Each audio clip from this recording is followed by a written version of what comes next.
Otero County Commissioner and leader of the group Cowboys for Trump, Couy Griffin, is back on Facebook and in the headlines this week, saying black football players and others who support the NFL's decision to play Lift Up Your Voice and Sing before week 1 of NFL football games should, and I quote, go back to Africa and play on an old beat-out dirt lot, and you can play your black national anthem there, end quote. Griffin insists that is not a racist statement. Of course, he also made news in the spring for saying that the only good Democrat is a dead Democrat, then quickly adding that he was somehow speaking metaphorically.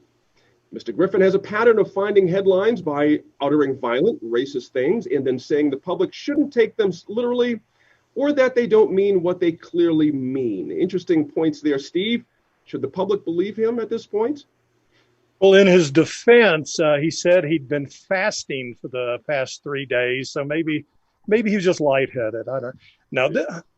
You see this pattern in this guy all the time. He says something outrageous, and then I wasn't misquoted, but I had a bad choice of words or whatever. But it's gotten to the point that the dog whistle is now a trombone. So it's just one thing after another with this guy. I was reading a story in the Alamogordo paper, and he said that he was going to a rally for Trump down in, I believe, Midland, Texas. And but he was told by the Trump campaign that they might kind of distance themselves from the Cowboys for Trump. Oh, really? Which, well, to me, when I saw that, I thought, well, here's some campaign officials with some common sense or something. But just wait for, if they do officially, if they do kind of distance themselves from the Cowboys, I bet Trump comes back in the near future and says, I love the Cowboys and everything they say is true. So who knows? Interesting.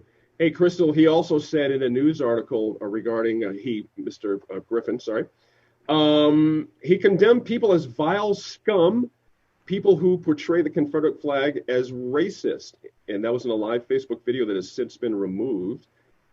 Interesting. Again, like Steve said, he says these things, the pushback comes, and then it's a whole different story after that. It's hard to follow sometimes.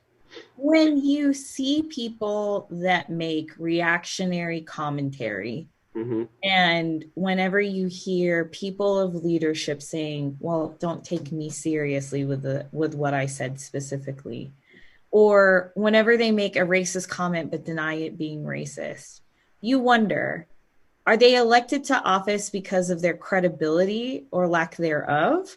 Or are they are they in their position and maybe their mental state might not actually be of the best mental state to actually serve? So obviously I would not condone his actions. I would hope that he would be properly reprimanded in some way, shape, or form, because he was elected to lead and he is not leading by saying racist remarks like that. And you wonder if, and especially if the Trump campaign is telling him that he's becoming a liability, I would hope that his community would also see him as a liability as well. Even though he might have wins in his political record or things that he has done successfully in Otero County, good for him. But at the end of the day, a reputation is a reputation, and people will be remembering him for that rather than the good things he might have done for Otero County. Mm-hmm. Hey, Serge, back in March when he said the only good Democrat is a dead Democrat, the state Republican Party actually said, without mentioning him or the Cowboys for Trump by name, that, violent speech isn't acceptable, which is interesting when you really think about it. But you've also got politicians out there like Yvette Herrell who have been side by side with Mr. Griffin in political ads and such. Is there like a risky association for Republicans with this man? And at some point, is there a line where they say, you know what, dude, this has gone just a little too far here?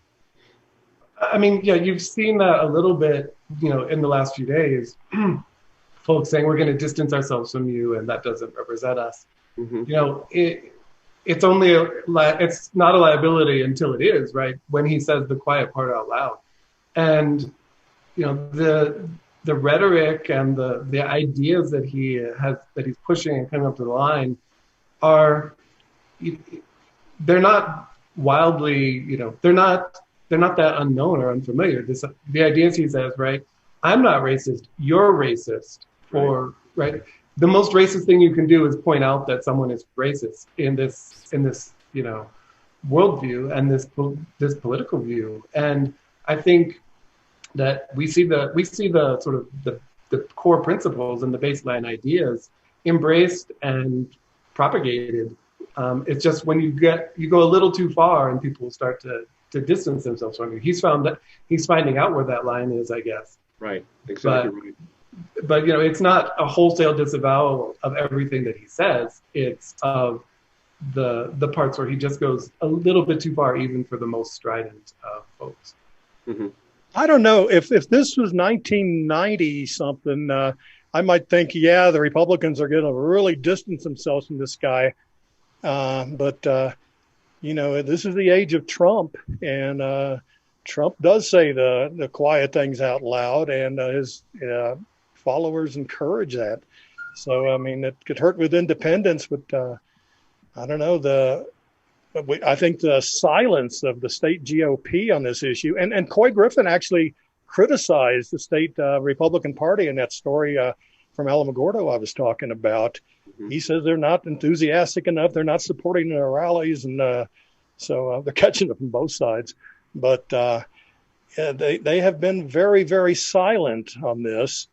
Just imagine had Brian Egoff or Michelle Lujan Grisham said something like that.